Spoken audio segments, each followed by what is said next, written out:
Hi, I'm Sadie, and I ran a half marathon every single month of 2023. That's right, every single month in a new country. And here are my rankings if you're looking for a little half marathon inspiration. Number 12 is the Malaga half marathon.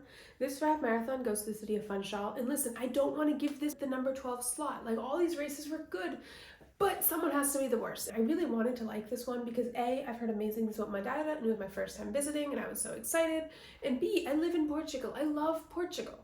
But this course, in an effort to avoid the hills and maintain relative flatness, they decided to make two loops that you did twice. And listen, I love a loop. I hate repeating loops. And I was so bored out of my mind just running through it. This is my number 11 race, and this is a controversial take because this is one of the largest half marathons that you're going to find in Europe. But I had a lot of issues with it. The race organizers claimed that the issues with this half marathon were because they had a new location, and that next year everything's going to go back to normal because they are going back to their old location. But my issues all happened at the finish line, and they were like common sense. These things shouldn't be happening. So I don't really believe them. I had to wait 45 minutes from the start time to actually crossing the starting line. That was miserable, and that is because of the course, so that should be gone next year. But the finish line, right before the finish line, they forgot crowd control, so suddenly all the people that were so excited, they're getting closer and closer, and suddenly had no room to run. You know, I was right behind these pacers, and they had the big balloons with their pacer number, and it was just every single step bonking me in the head. I didn't want to be there. I was tired of getting hit in the head. It was kind of a miserable way to end, especially when you have like a little bit of energy left and you're like, I want to run this out, and you can't. Anyways, I really didn't like it. And then you cross the finish line, and instead of having like a big wide area where they had, all these things spread out, they decided that the exit of the almost 30,000 runners should be the same as the entrance for ambulances and emergency vehicles. There was another street that they could have used just in the other direction, but no, okay. So because of this setup, they had to push everything over to the side. So it was like an extra 20 minutes after I got through the finish line to actually get my medal and then to get water. Like, I was dying. Of course, and then while I was waiting for that finish line, I could hear the announcer, bringing everyone in, like, congrats, good job. You're this much slower than the elite runners. And I'm sorry, like, congratulations to the elite runners. You guys are amazing. I could never do what you do. But you know what? Congratulations to the slow runners too. Congratulations to the average runners. There's no reason that you should be comparing people to the elite runners. They should just get congrats. They did it. Anyways, I wouldn't run this one again. Okay, I want to be clear before I start talking about my number 10 race, the Brussels Half Marathon, that number 10 is miles above number 11 and 12. Like, it's like 11 and 12, 10 through 3, 1 and 2. Like, that's kind of the setup we're looking at here. So this is the number 10 race. The only reason it's in the number 10 race and not higher in like a number 6 spot or something is because you spend a really long time in a tunnel. And I didn't really like the tunnel part. I like fresh air. I'm like a really big fan of fresh air when I'm running. That's why I don't like running on treadmills. And it's also why I don't like running in tunnels. Like, I'm okay with the tunnel for like half a kilometer, but we were in there for like 2 going on 3 kilometers, I think. It was well over a mile. Otherwise, it was a really great race. Like, it was really fun. It was really well organized. It was a nice kind of mid-sized race, finished in a stadium, so you get to have a little track to run on. But I just didn't like that tunnel. Okay, so 9, 8, and 7, I would consider them the same race in different fonts. The race would be, you're doing it out and back along a body of water. And they're kind of lacking shade, and, they were fine courses, and they had pretty views.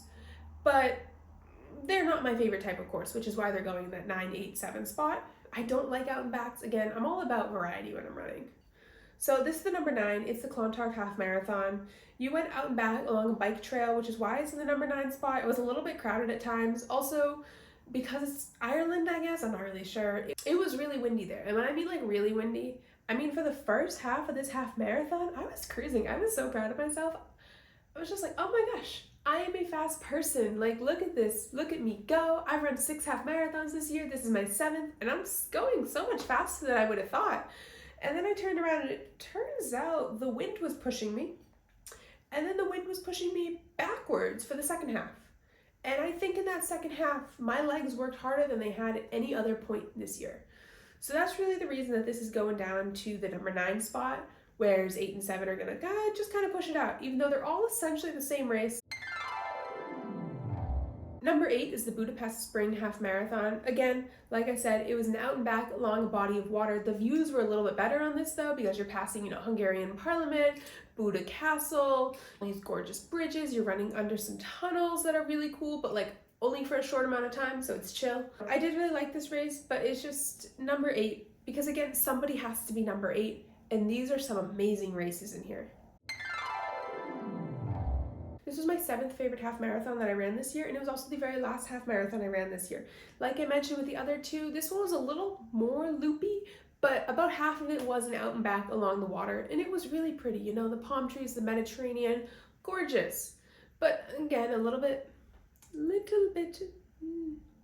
was a little bit lacking in shade, which is fine. I mean, what do you expect? And they did, have an earlier start time to count for that and try and, avoid the worst of the sun. But it just, like I said, somebody has to be 7th. So while I really enjoyed this race, and it was a really nice race, really well run, pretty flat course, all the above, it's just 7th, I'm sorry. This is my 6th favorite half marathon I ran this year. It is the Blankeneser Heldenlauf half marathon. This one is actually a really difficult course. I would not recommend this to everybody. I did this in August, so it was my 8th race of the year, and there was a genuine staircase. Here's my word of advice. When I was signing up for this race, I noticed on the website they had the hard half marathon and the easy half marathon. And I said, oh, well, obviously I want the easy half marathon. It's a trick. There's no such thing as an easy half marathon. Every half marathon is hard. And if someone thinks they have an easy one, they're lying to you, and their perception has been skewed. I was just kind of running, enjoying it. I saw a puppy. I was like, oh, so cute. And then I looked and I was like, where'd the guy in front of me go? Where'd the guy, how do you already get up that hill? Oh, you pick up the speed? No, he was on stairs. That's how he got up the hill. Not steroids, stairs. It was a really small race, under 500 people, but it was it was just a fun little community vibe. All the neighbors were standing at the end of their driveway, just cheering for the runners. It was a really nice time. So this is gonna go in the number 6 slot. Number 5. The Edinburgh Half Marathon. That gives you your own keychain if you want it. I, like some of the others, really liked this race.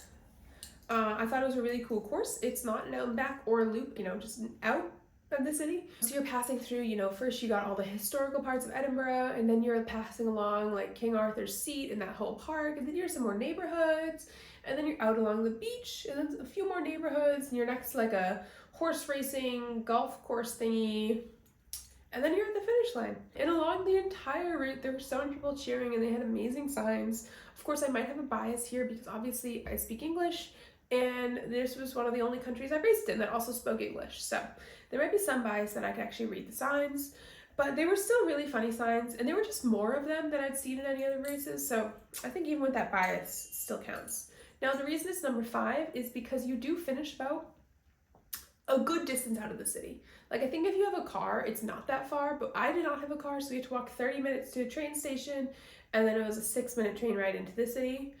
But it just wasn't pleasant post half marathon. There was a bus that the race organizers offered, but it was like £9 to take the bus back after the race. It wasn't like a free thing that you could just do, and I'm a cheapo, okay? I'm cheap. That's my number 5 race. Number 4, this is the CPC Loop Den Haag. Such a fun race. There were so many people on this course. It was actually my PR of the entire year, and I attribute that 100% to the amount of people and the amount of children who were trying to get high fives. Like, it was just, the entire city was there.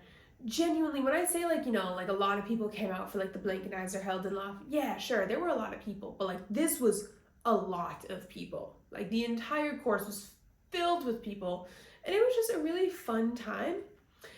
The reason it gets the number 4 slot though is that the start time is 2:30 p.m. and I'm not a big fan of that late afternoon start. I don't like having my morning to like exist. I want to just wake up and run.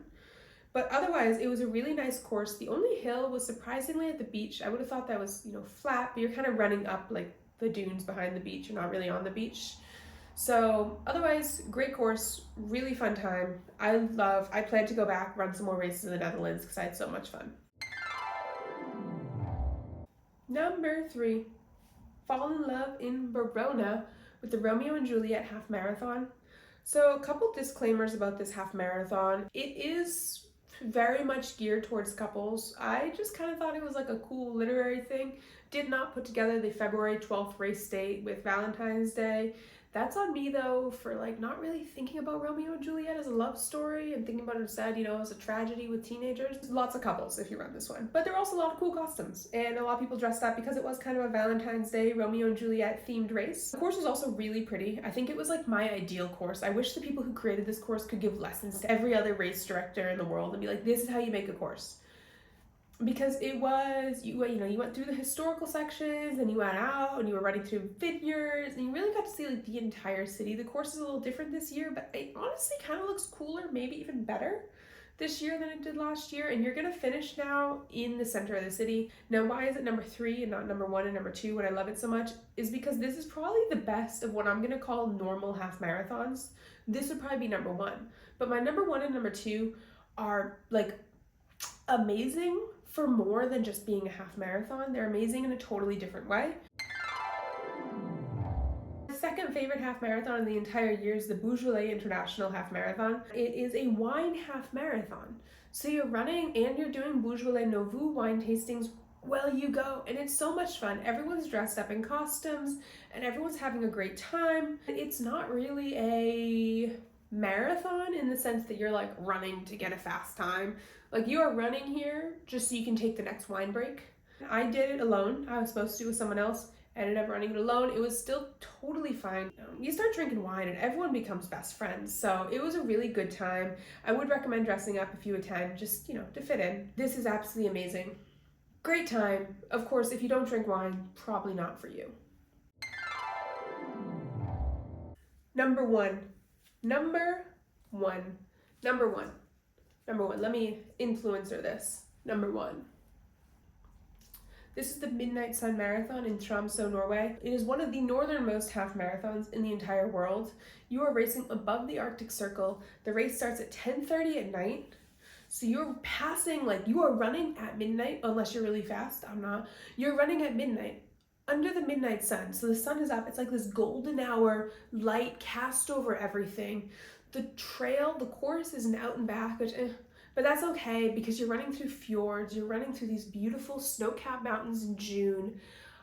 It is absolutely gorgeous. I won't lie, I cried a little bit while running this one because I was just like, I can't believe my life has led me to a point where I can be running half marathons at midnight in the Arctic Circle. That is amazing. So this is an absolute bucket list run, and it was just so much fun. The race organizers were also just really chill people, everything about the race was just really geared towards the runners and all runners, not like Copenhagen. That was really just about the elite runners. This was for everybody.